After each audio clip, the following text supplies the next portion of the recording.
আজ আমরা পৌঁছে গেছিলাম চন্দননগরে ছুটি পার্কের পাশ দিয়ে যে ছোট সাঁকোটা আছে সেটি পার করেই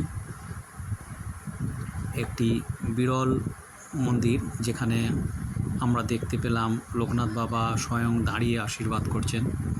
আমরা সাধারণত সব জায়গায় দেখে থাকি লোকনাথ বাবা বসে আছে, তো এখানে লোকনাথ বাবার দাঁড়ানো মূর্তি এবং মন্দিরটিও খুব সুন্দর সাজানো গোছানো।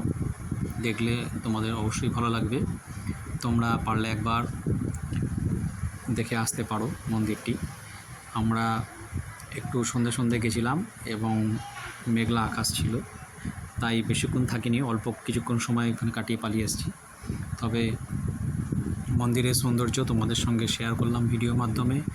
এর আশেপাশেই একটি শিব মন্দিরও আছে এবং সেই সঙ্গে এরা প্রতি বছর রথ বের করে, সেই রথও আছে।